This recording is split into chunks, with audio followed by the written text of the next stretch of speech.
بالحب تلقاك البدور ضيف الأماني والسرور فيك العطايا والأجور يا مرحبا يا مرحبا زين الشهور بالحب تلقاك البدور ضيف الأماني والسرور. Ja'far bin Abi Thalib ini ya pernah Nabi Shallallahu Alaihi Wasallam mengatakan Ja'far bin Abi Thalib adalah orang yang menyerupai Nabi, yang mirip baik dari bentuk paras ya jasmaninya secara kasat mata, bentuk tubuh perawakannya, baik melalui akhlaknya. Seluruhnya sama dengan Nabi Muhammad sallallahu alaihi wasallam. Rambut Nabi itu seperti apa? Siapa ada yang tahu? Ikalnya seperti apa tuh? Agak keriting, tapi Tidak lurus, tidak keriting. Itu rambut Nabi. Itu namanya ikal, ya. Dan kulit Nabi seperti apa? Nah, bersih, ya. Bersih kulit Nabi Sallallahu Alaihi Wasallam. Kemudian dada Nabi seperti apa? Peta. Masa peta? Itu apa nama? SpongeBob apa nama? Apa kalau dada Nabi seperti apa dalam hadis ciri-ciri Nabi itu? Fisiknya Nabi. Dada Nabi itu bidang ya, dadanya bidang ya. Bidang itu kalau dibawa ke apanya itu luas, tegap gitu ya. Nah, jadi ya, Nabi itu kelihatan gagahnya. Selain dia ganteng, dia juga gagah. Ada uang do. Ada orang itu yang dia ganteng tapi nak gagah dah, gemulainya gantengnya. Ya. Ada orang yang gagah tapi kurang ganteng tapi gagah, penampilannya maco. Tuh. Nggak ikan maco. Maco itu dia gagah gitu ya. Memang laki-laki gentleman lah gitu gayanya. Dan Nabi Shallallahu Alaihi Wasallam semuanya berkumpul dalam dirinya. Nabi itu tidak terlalu tingginya itu semampai itu apa maksudnya dok? Ya, tidak kelewat tinggi kali dan tidak pula cebol gitu. Tidak pula pendek gitu ya. Tinggi Nabi itu semampai. Jadi semuanya Nabi Shallallahu Alaihi Wasallam adalah bentuk ciri yang bagus, yang sempurna. Inilah yang diserupai oleh Ja'far bin Abi Thalib. Fisiknya, ciri khasnya, bahkan akhlaknya sama dengan Rasulullah Sallallahu Alaihi Wasallam. Kita tengok ya siapa Ja'far ini sebenarnya. Ja'far dikatakan dalam ceritanya adalah anak dari pamannya Rasulullah Sallallahu Alaihi Wasallam. Dan dia adalah saudara Ali bin Abi Thalib.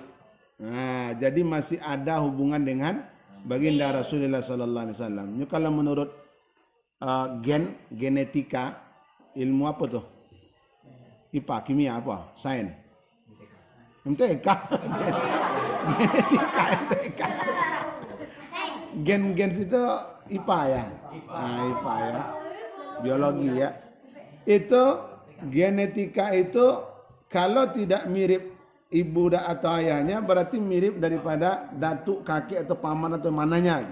Itu genetik namanya ya. Dan genetik itu tidak bisa dirubah. Makanya jangan pernah kalian menghayal kalau memang keluarga kita dari keluarga yang rambutnya gribo, jangan pernah mengharapkan rambutnya lurus ya, karena itu genetik namanya. Kecuali di rebonding aja bisa luwinya kan itu. Ya. Nih. Dan Ja'far bin Abi Thalib ini dia Islamnya setelah Ali bin Abi Thalib. Masuk Islam Ali bin Abi Thalib, tidak lama sesudah itu Islam juga Ja'far bin Abi Thalib. Waktu itu yang masuk Islam ketika itu dalam cerita ini 32 orang. Yang ke-32 adalah Ja'far bin Abi Thalib masuk Islam. Dan dia adalah dikenal juga dengan sahibul hijratain. Dia yang menemani atau dia yang masuk dalam hijrahnya Nabi, baik ketika hijrah Nabi ke negeri Habasyah ataupun ke Madinah. Kedua-duanya Ja'far bin Abi Thalib ini ikut dengan Nabi SAW. Maka dikenal dia dengan sahibul hijrataini. Wa kana Rasulullah sallallahu alaihi wasallam yusammihi abal masakin. Apa artinya abal masakin? Abal masakin. Apa artinya masakin? Masakinun. Maskanun, maskanani, masakinun. Ya. Jadi Nabi sallallahu alaihi wasallam memberikan atau menamai Abu Ja'far ini, Ja'far bin Abi Thalib ini dengan abal masakin. Orang yang tempat singgahnya banyak. Nah, terima kasih. Ya, di mana dia ada di situ dia pernah tinggal. Nah, itu Ja'far bin Abi Thalib. Dan umurnya lebih tua daripada Ali 10 tahun. Jadi kalau Ali umurnya 20 tahun, Ja'far itu berapa? 30 tahun. Ini 10 tahun jarak antara Ja'far bin Abi Thalib dengan Ali bin Abi Thalib. Abu Hurairah pernah menceritakan bagaimana ciri daripada Ja'far bin Abi Thalib ini. Dikatakan oleh Abu Hurairah, mahtadzan ni'al. Ja'far ini dia adalah orang yang senantiasa memakai alas kaki yang bagus dan tidak ada yang lebih pandai menunggang kendaraan, entah itu kuda, entah itu unta ataupun yang lainnya, lebih bagus daripada Ja'far bin Abi Thalib. Intinya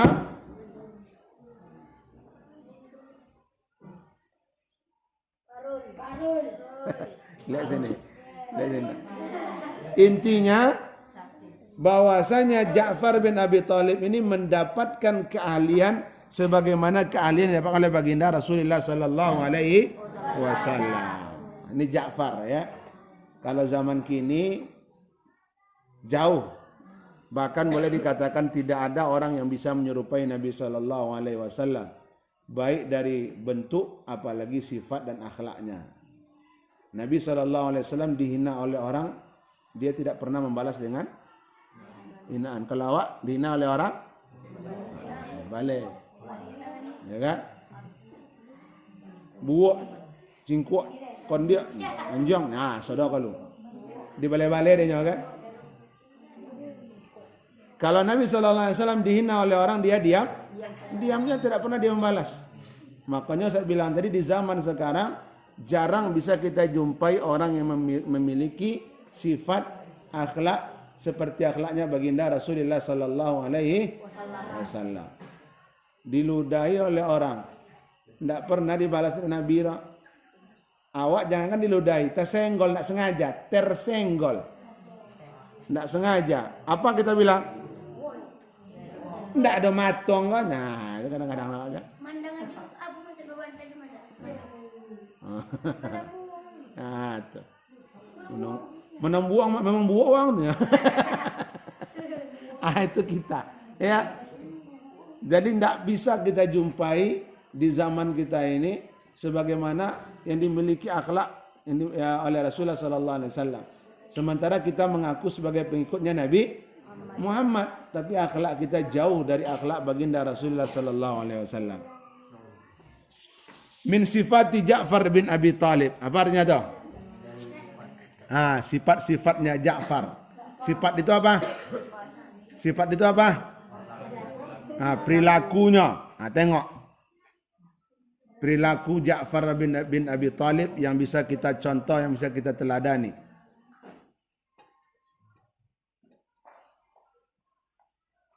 Qad ta'arrafna ala Ja'far bin Abi Talib sahibul hasabi wan nasabi.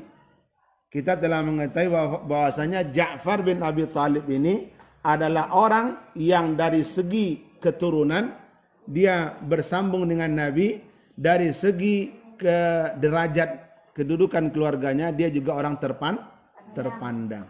Jadi anak-anak Ustaz, sebenarnya dalam hidup, perhatikan, penampilan juga bisa menjadi penyokong orang menjadi segan dengan kita. Selain keturunan, selain daripada apa? Ya, bahwasanya apa tadi? Penampilan itu diperhatikan oleh orang lain. Karena termasuk salah satunya Ja'far bin Abi Talib ini penampilannya menyerupai penampilan baginda Rasul. Kalian aja lah coba ya. Ketika kalian memakai pakaian yang bagus dengan penampilan yang begitu rapi, kalian akan merasa pede untuk keluar dari rumah atau dari asrama. Pede, seolah-olah ketika itu orang yang paling bagus, orang yang paling rapi. Dan orang biasanya melihat penampilan, walaupun ini tidak 100% ya, penampilan itu bisa menipu, tetapi ini juga salah satu bentuk penunjang agar orang bisa memperhatikan kita. Makanya kalau kalian ingin tampil, entah itu ceramah, entah itu mengajar, entah itu kalian disuruh menyampaikan pidato atau apa, usahakan penampilan kalian itu semenarik mungkin. Ya kan? Kesan pertama harus menggoda. Bagaimana kesan orang pertama melihat kita? Wah. Makanya nak, kalau kami dulu entah semasa Abang Terry kalian, kalau Ustaz dulu waktu di pondok, lihat, waktu Ustaz di pondok, ketika acara muhadharah, yang misalkan udah terpampang namanya di papan tulis, ya muhadharah hari minggu depan kelompok ini sanu. Itu selain konsepnya kami siapkan, kami hafalkan, kami menyempurnakan penampilan kami. Yang tidak punya sorban pinjam, bang ada sorban bang, entah apa, dan tampil malam kok. Kalau orang dulu kan, kalau dikenal dulu kan tukang ceramah itu kan pakai sorban. Kalau nak di sini ditaruh sorban kan itu kan, taruh kayak gini. Penampilan. Atau dipasangnya kayak di Ponegoro itu, kawan Ustadz itu yang tahu kan ceramah sangnya. Nah, kan? Kayak di Ponegoro. Pokoknya yang tampil malam itu emang kayak betul-betul orang mau ceramah betulan gitu. Enggak asal-asalan aja ke depan udah. Sehingga membuat kita tambah pede ke depan itu. Tidak ada di zaman kami dulu waktu Ustaz belajar, ketika acara muhadharah itu yang orangnya asal-asalan aja tampil depan ada. Menarik mungkin kami tampil, sebisa mungkin kami membuat orang terkesima, wah ganteng Pak Jiko memang seperti itu harusnya begitu kan? Ya kan?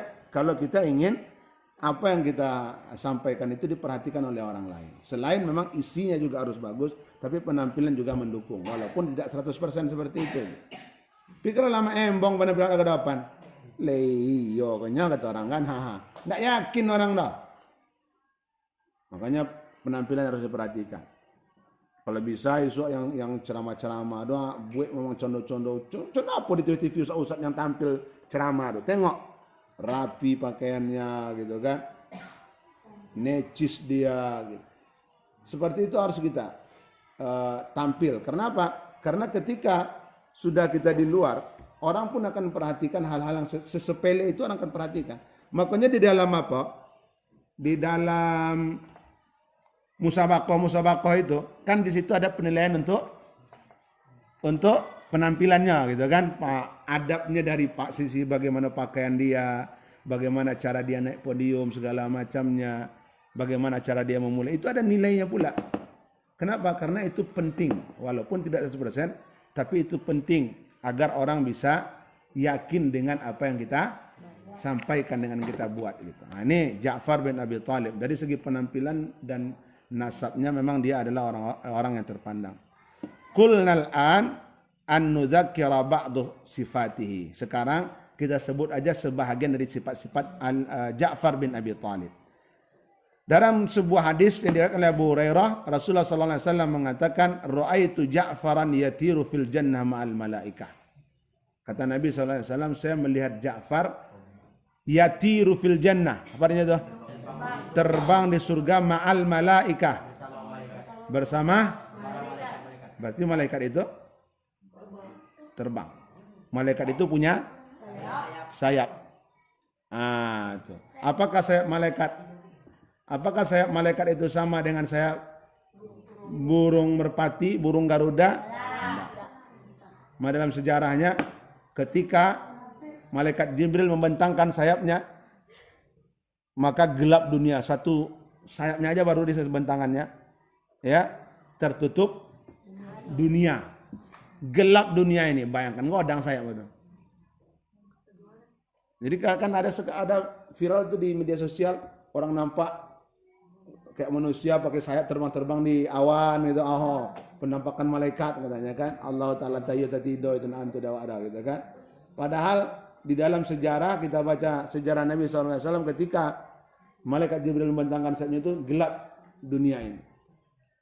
Nah, itu enggak tahu kita ya berapa besarnya dia. Dan si Ja'far bin Abi Thalib ini, sahabat Ja'far bin Abi Thalib ini, dia nampak oleh baginda Rasulullah SAW terbang di surga bersama para malaikat.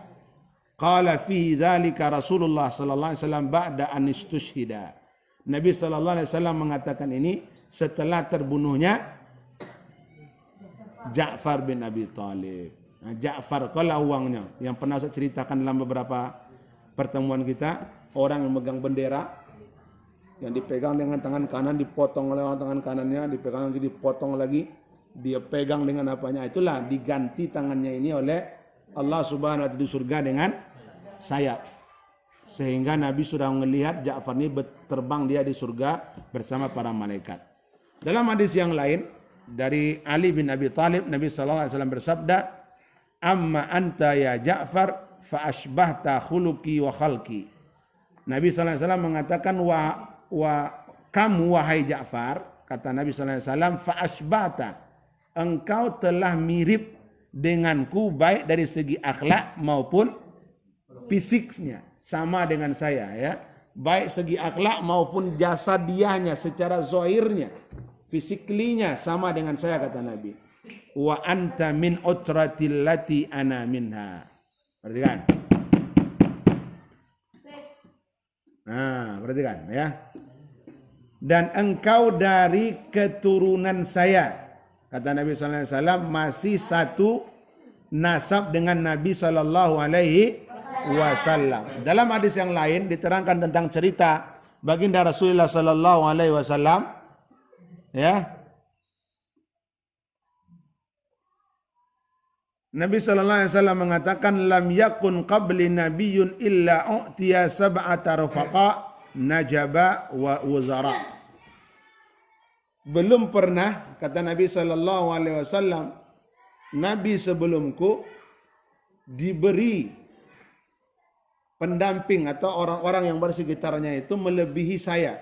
Para nabi-nabi sebelumnya hanya diberi 7 orang ya, terdekat 7 orang yang begitu diperhatikan oleh Nabi, tapi Nabi diberikan adalah Subhanahu wa taala 14 orang.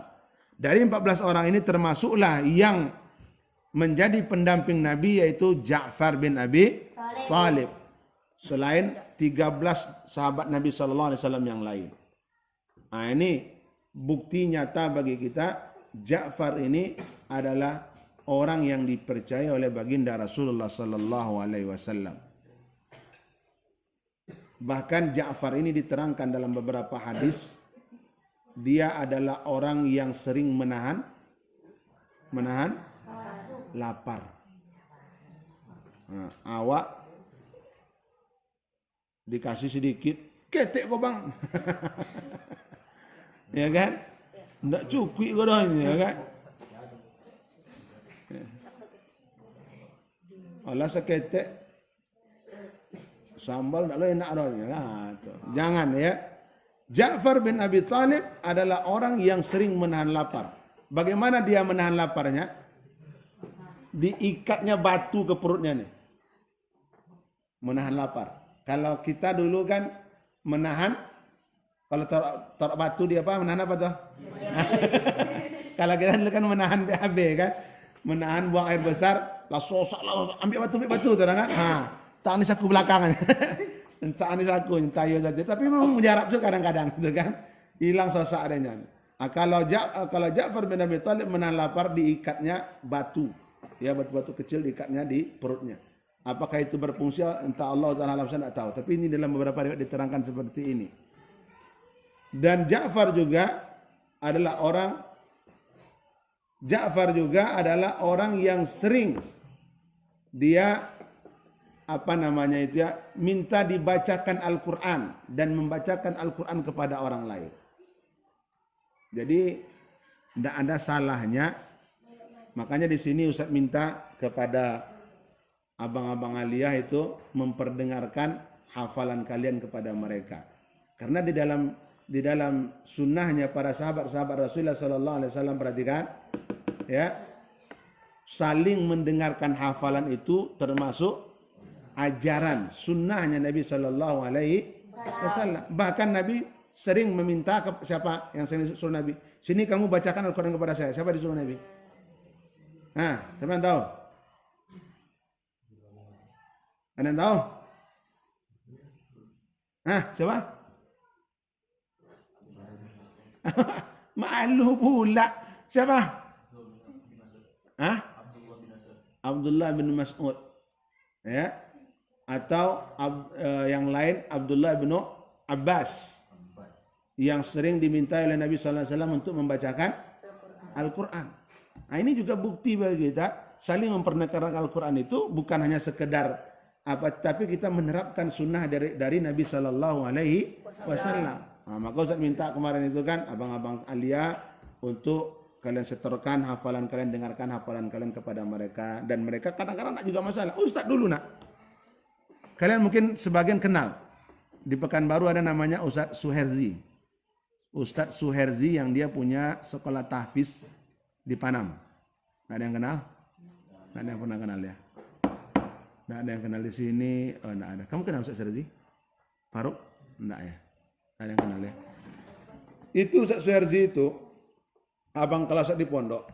Dia dulu pernah pergi menghafal ke Jawa selama setahun atau berapa tahun? Setahun dia pulang. Dia hafal Al-Quran dan dia menjadi guru tahfiz dan dibukakan oleh buya kami pondok tahfiz untuk dia di ujung tanah pondok paling belakang dulu. Dia masih ingat Ustaz, dia dulu almarhum Ustadz Armen dan Ustadz Abu Zubair, bertiga mereka dulu. Ustadz Abu Zubair itu namanya Agus Timar ya. Di belakang ujung tanah pondok mereka buat pula di situ untuk anak tahfiz. Nah, karena mereka sudah hafal 30 juz ya. Setiap subuh mereka itu baca 2 juz kami dengar. Habis sholat subuh Ustaz baca 2 juz, Ustaz Armen baca 2 juz, setelah itu Ustaz Abu Zubair baca 2 juz, Agus Timar, kemudian Ustaz Suherzi baca 2 juz. Dan Ustaz Suherzi ini terkadang kalau sore siang-siang, kami kan belajar sama kayak kalian di sini ya. Kami belajar sampai zuhur. Setelah zuhur itu bebas. Yang mau menghafal, yang mau belajar bahasa Arab, yang mau belajar nahu terserah gitu kan. Jadi Ustaz sedang menghafal, datang Ustaz tuh. Seperti sini dulu. Apa Ustaz? Tolong dengarkan, simak hafalan Ustaz. Nah, itu ya, saling memperdengarkan hafalan. Ustaz sering juga menyetorkan hafalan Ustaz sama dia, karena dia selain bacanya bagus, suaranya juga bagus, enak didengar gitu ya. Tidak bosan kita kalau menyimak dia tuh. Walaupun sejus nak terasa. Dia lancar, apalagi bacanya pun bagus gitu kan. Sebelum dia menyimakkan hafalannya, dia bilang sama Ustaz, Jal, nanti kalau ada satu salah abang dalam murojaah yang undang cie salah, setelah ini kalau Ustaz suruh, kalau abang suruh orang dengar jangan mau. Ya iyalah kau bang, iya salah cie, abang minta orang dong hafalan jangan mau Ustaz lagi. Nak kan bongnya abang dah. Ustaz dengar, memang ada salah. Manfaat ya saling memperdengar. Kalau hafalan itu kita dengarkan kepada orang lain, anak-anak Ustaz, ya hafalan khususnya hafalan Quran walaupun hadis dan segala macamnya. Terkadang kita dalam menghafal itu kan ada silap, salah kita melihat yang harusnya baris atas terbaca kita baris bawah. Ya, terkadang huruf itu huruf nun ya terbaca oleh kita tha atau yang lainnya. Itu gunanya kita saling memperdengarkan hafalan. Yang kecil memperdengarkan yang besar jangan gengsi pula. Hafalan abang udah ngoleh.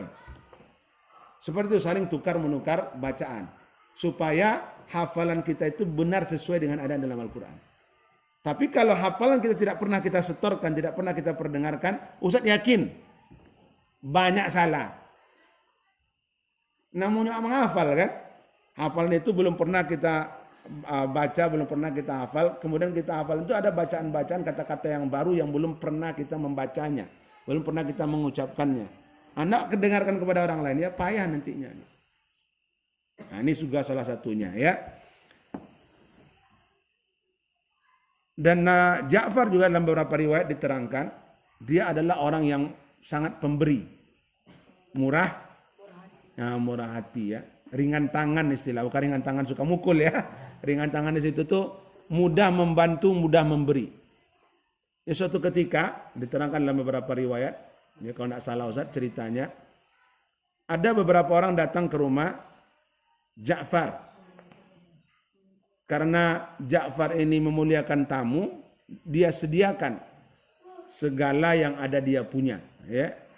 Dia sediakan semua, dia kasih kepada tamu. Tahu-tahu tidak ada yang tersisa untuk dia. Ketika dia bawa tempat dia, dilihat oleh orang lain kok kosong. Nah, ada istilah lah habis. Tapi dalam rangka untuk menghormati dibawa aja tempat yang kosong tuh. Biar sama-sama duduk dengan mereka. Nah, itu saking pemberinya Ja'far bin Abi Thalib ini. Maka tidak boleh awak kiki. Ya kan? Kiki itu apa? Ya, pelit ya. Salinglah memberi kita ya, jangan pernah kita merasa pelit ya, tidak mau memberi kepada orang lain. Karena biar bagaimanapun saling membantu itu kepada orang yang butuh bantuan itu juga termasuk ajaran di dalam syariat Islam. Ya kan? Tapi jangan pula mentang-mentang kawan kau elok nak di pulau salah tahu ya kan? Naklah boleh ara. Ya Alfat ya. Ya Alfat. Enggak ada Alfat. Ya Masya Allah lah Alfat ni. Ya Alfat. Alfat. Ya, oh Masya Allah ya. Sama seperti yang saya ceritakan itu. Anaknya Ustaz Dasman yang meninggal itu. Setiap datang orang tuanya, makanan yang dibawa oleh orang tuanya itu dibawanya ke seluruh asrama yang ada. Ambil satu. Seluruh asrama dibikin seperti itu. Ada yang macam itu di Sika. Di sini ada seperti apa? Masukin kepala dalam lemari makan.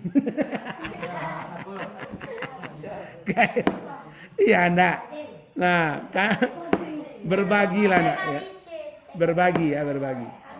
Jangan terlalu pelit kita ya. Perhitungan boleh tapi jangan terlalu pelit ya. Tapi jangan pula saking ingin memberinya diberikan semua ada sama kita. Itu enggak juga boleh dalam Islam seperti itu gitu ya.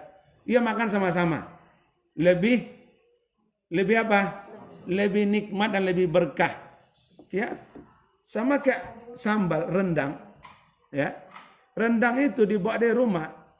Kalau makan seorang sendiri memang enak. Tetapi ketika makan sama-sama itu lebih terasa nikmat gitu. Lain rasanya makan sama-sama itu. Nikmat dan memang gimana ya? Kalian di sini ada pernah mencoba makan pakai talam? Yang Aliyah tiap itu nikmat makan pakai talam dan Ustaz. Ya Allah, Ustaz dulu ngajarkan makan pakai talam itu ya. Itu dulu pimpinan pondok Umar sekarang. Tahu siapa Ustaznya namanya? Pondok Umar di Panam, di Garuda. Ustaz Zaki. Itu. Itu dia yang ngajarkan. Jal, wak boleh talam. Apa bang? Boleh lah. Boleh talam kan. Jadi dia, karena dia abang kelas kan, dia yang ngambil ke dapur. Bawa 6 uang. Dia ambil kan, makan. Makan. Cuma apa lu bang? Kan? Makan je lah. Kan? Memang terasa nikmat makan sama tuh. Walaupun tongak sambal, tahu tongak? Nah, jangan diganti T dengan B. Ya, tongak. Ya. Ya, jangan diganti. Iya. Jangan ya, nanti salah pula nanti. Ya. Perhatikan. Walaupun sambalnya itu tempe, tahu yang dipotong-potong kecil, tapi karena makan sama-sama tuh ya Allah nikmatnya gitu. Pernah sekali. Jadi waktu itu kawan saya beli super mie yang pakai kuah kan. Entah makan sahur, entah berbuka, lupa Ustaz itu. Sama Ustaz itu kan, wah sudah makan lahap kan. Kan sisa apanya tuh? Sisa? Kuah. Perhatikan, sisa? Kuahnya. Ketika kuahnya bersisa, nggak ada nih kata Ustaz itu kan. Nah, biarlah saya diminum sama Ustaz tuh. Lah habis diminumnya, pas bersihkan tangan kawan Ustaz tuh, nampaknya, wih panjang kuku sen. Kuku kawan Ustaz tuh panjang hitam-hitam. Itulah nikmatnya makan bersama tadi itu ya. Ada seninya. Ada. Tapi itu berkahnya gitu ya. Iya, gitu. Tapi alhamdulillah anak pondok ini adalah anak yang tahan banting memang Masya Allah ya. Contoh itu makanannya tapi ya sehat dia. Tidak terhitung lah dah. Dulu kami pernah kehausan. Pas kalau kami dulu kan airnya dimasak, ya kan? Pas waktu itu baru masak airnya angin menggelogak. Nggak bisa diminum malah kan? Awal lawi. Ambil air sumur ditimba gitu kan? Minum. Ada. Memang ya Allah. Memang berkah hidup di pondok ini itulah nak, ya. Ya, berkah. Ketika kita hidup di pondok ini banyak keberkahan-keberkahan yang kita rasakan. Nah, ini bukti nyata bagi kita bahwasanya sifat-sifat atau kebiasaan-kebiasaan yang kita terapkan di pondok ini ternyata dahulunya juga telah dibuat oleh para sahabat Rasulullah sallallahu alaihi wasallam. Mereka juga makan berjamaah. Ya. Betul. Apa bahasa Arabnya apa tuh? Talam tuh. Tobak ya. Tobak. Tobakun. Kalau yang Alia mungkin sudah dari awal kemarin ya. Makan sama terus ya. Itu enak. Minyak pun habis itu. Sehat ya. Masya Allah. Itu memang enak. Makan sama-sama itu memang enak asli. Ustaz sudah pernah rasakan bagaimana nikmatnya makan sama-sama itu Masya Allah. Apalagi kalau ketika sahur itu ya Allah. Nyepas untuk ngantuk doa. Kalau makan surang sendiri tidak jadi makan jadi nanti itu. Akhirnya sama-sama nengok koncup. Abibnya udah makan itu. Jadi semangat sahur jadinya gitu. Cepat gitu kan. Ya inilah anak Ustaz. Sedikit cerita insyaallah pertemuan berikutnya kita sambung lagi kisah tentang Ja'far bin Abi Thalib radhiyallahu anhu yang mudah-mudahan ini menjadi sesuatu yang bermanfaat bagi kita, bisa kita ambil pelajarannya, bisa kita teladani dia dan mudah-mudahan ini menjadi sesuatu yang berguna bagi kita seluruhnya. Amin amin ya rabbal alamin. Kita tutup dengan doa kafaratul majelis.